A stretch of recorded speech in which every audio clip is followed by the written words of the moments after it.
کیا مرنے کے بعد بھی انسان کی روح کسی جگہ زندہ رہتی ہے؟ ہر معاشرے میں لوگوں نے اس سوال پر سوچ بچار کی ہے اور وہ اس سلسلے میں مختلف عقائد رکھتے ہیں۔ پوری دنیا میں بہترے لوگ اس بات پر یقین رکھتے ہیں کہ روح موت کے وقت جسم کو چھوڑ کر چلی جاتی ہے۔ کیا واقعی ایسا ہوتا ہے؟ ایک زندہ شخص میں روح کیا ہے؟ موت کے وقت روح کے ساتھ کیا ہوتا ہے؟ خدا کا کلام ان سوالات کے درست اور تسلی بخش جواب دیتا ہے۔ سوال یہ کیا گیا کہ اسلام میں روح کیا چیز ہے اور اس کی حدود کیا ہیں؟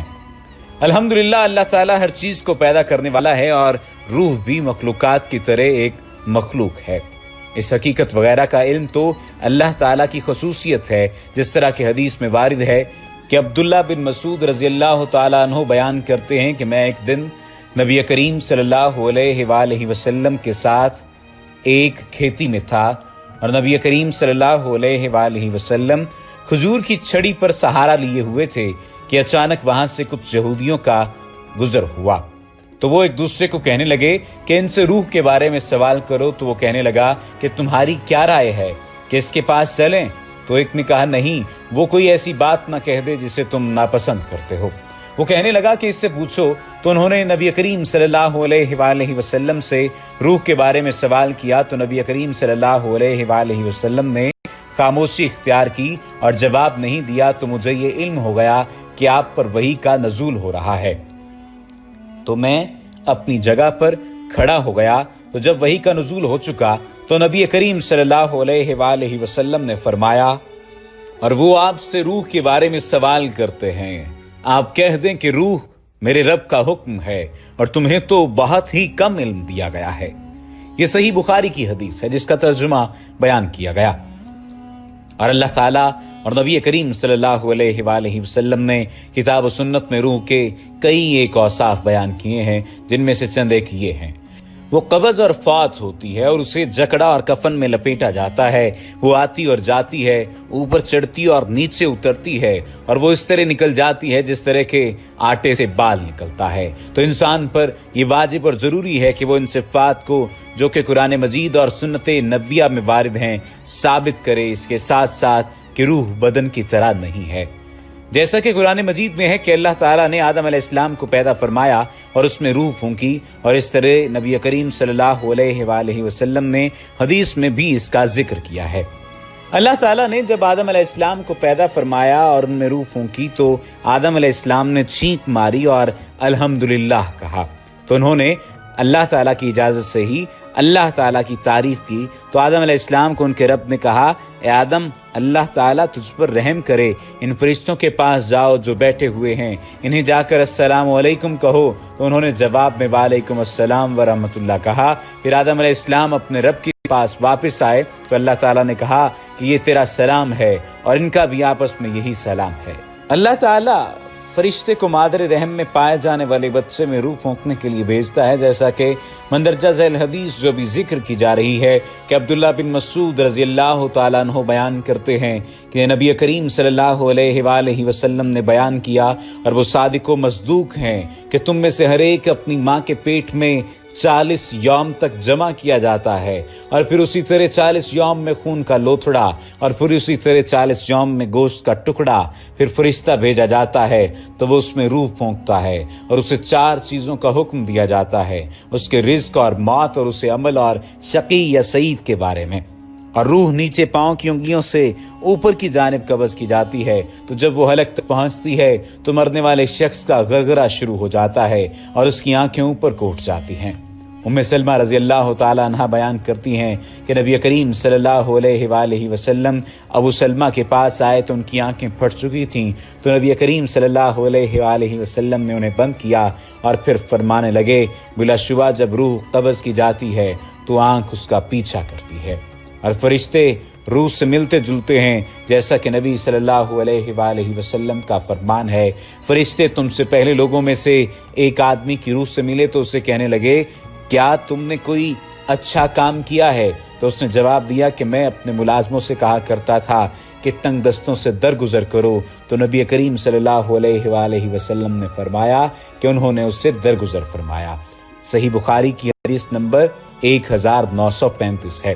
फरिश्ते रूह कब्ज करने के बाद उसे आसमान पर ले जाते हैं, जिस तरह की हदीस में भी वारिद है। अबू हुरैरा रजी अल्लाह तआला अन्हु बयान करते हैं कि जब मोमिन की रूह निकलती है तो उसे फरिश्ते मिलकर बिठाते हैं और उन्होंने इस रूह की अच्छी खुशबू का जिक्र किया और कस्तूरी का भी जिक्र किया है। वो कहते हैं कि आसमान वाले कहते हैं, जमीन से अच्छी रूह आई है, तुझ पर जिस्म में तू थी अल्लाह ताला अपनी रहमत करे।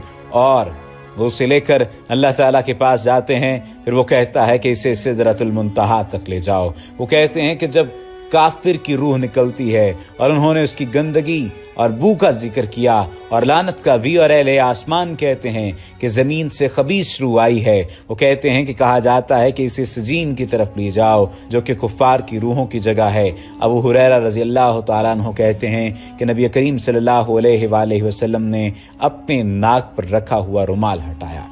ये सही मुस्लिम की 5119वें नंबर पर हदीस है। रूह निकलने के बारे में तफसील से इमाम अहमद रहमतुल्लाह ताला अलैह ने बरा बिन आजिब रजी अल्लाह ताला अन्हु से बयान किया है कि बरा बिन आजिब रजी अल्लाह ताला अन्हु बयान करते हैं कि हम नबी करीम सल्लल्लाहु अलैहि वसल्लम के साथ एक अंसारी सहाबी के जनाजे में गए, गोया कि हमारे सरों पर परिंदे हों और नबी अकरम सल्लल्लाहु अलैहि वसल्लम के हाथ में छड़ी थी जिससे वो जमीन कुरेद रहे थे। तो उन्होंने अपना सर उठाया और फरमाने लगे, अजाब कब्र से अल्लाह ताला की पनाह तलब करो।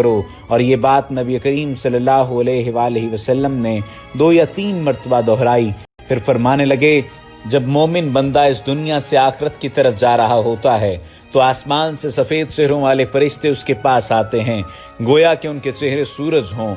उनके पास जन्नत का कफन और खुशबू होती है, हत्ता कि वो उसके सामने हद्दे निगाह तक बैठ जाते हैं। फिर मलकुल मौत आकर उसके सर के करीब बैठता और कहता है, ए अच्छी जान, अपने रब की मगफरत और रजामंदी की तरफ चलो। नबी करीम सल्लल्लाहु अलैहि वसल्लम ने फरमाया कि वो रूह इस तरह निकलती है जिस तरह के मुश्कीज़े के मुंह से पानी का कतरा बहता है। तो फरिश्ते उसे हाथों हाथ लेते और पलक झपकते ही अपने हाथों में लिए हुए जन्नती कफन और खुशबू में लपेट लेते हैं और उससे जमीन में पाए जाने वाली सबसे अच्छे किस्म की कस्तूरी की खुशबू निकलती है। तो उसे लेकर ऊपर चढ़ते हैं। तो वो जिस फरिश्ते के पास से भी गुजरते हैं वो कहता है, ये अच्छी रूह किसकी है? तो वो कहते हैं कि ये फलां बिन फलां है दुनिया में, इसे जिससे सबसे अच्छे नाम से बुलाया जाता था, हत्ता कि वो इसे आसमान दुनिया तक जाकर उसे खुलवाते हैं तो खोल दिया जाता है और उसे हर आसमान वाले दूसरे आसमान तक पहुंचाते हैं, हत्ता के 7वें आसमान तक जाते हैं। तो अल्लाह ताला फरमाते हैं, मेरे बंदे की किताब आला इल्लियीन में लिख दो और उसे जमीन की तरफ लौटा दो। बिलाशुबा मैंने इन्हें इसी में पैदा किया और इसी में लौटाऊंगा और फिर इसी में से निकालूंगा। नबी करीम सल्लल्लाहु अलैहि वसल्लम फरमाते हैं कि उसकी रूह जिस्म में लौटाई जाती है तो उसके पास 2 फरिश्ते आकर उसे बिठाते और उसे कहते हैं कि तेरा रब कौन है? तो वो कहता है, मेरा रब अल्लाह ताला है। उसे कहते हैं, तेरा दीन क्या है? वो जवाब देता है, मेरा दीन इस्लाम है। वो इससे सवाल करते हैं उस शख्स के बारे में, तेरा क्या ख्याल है जो तुम्हें मबूस किया गया? वो जवाब देगा कि वो अल्लाह ताला के रसूल सल्लल्लाहु अलैहि वसल्लम है। वो इससे सवाल करते हैं, तेरा इल्म क्या है? वो जवाब देता है, मैंने किताब अल्लाह को पढ़ा तो उस पर ईमान लाया और तस्दीक की। तो आसमान में आवाज़ लगाई जाती है कि मेरे बंदे ने सच बोला, इसके लिए जन्नत का बिस्तर लगाओ और जन्नती लिबास पहनाओ और जन्नत की तरफ दरवाज़ा खोल दो।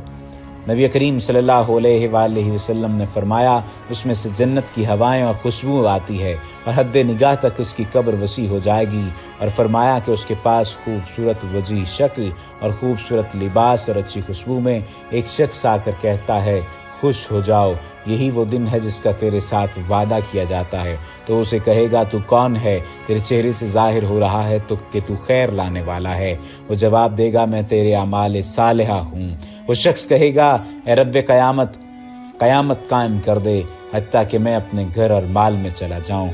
नबी करीम सल्लल्लाहु अलैहि वसल्लम ने फरमाया, बिलाशुबा जब काफिर इस दुनिया से आखिरत की तरफ जा रहा होता है तो इस आसमान से उसके पास स्याह चेहरों वाले खुरदरा टाट लिए आते हैं। जब खुरदरा टाट लिए आते और उसके पास हद्दे निगाह तक बैठ जाते हैं, फिर मलकुल मौत आकर उसके सर के पास बैठ जाता है और कहता कि खबीस रूह, अपने रब के गुस्से और गजब की तरफ निकल।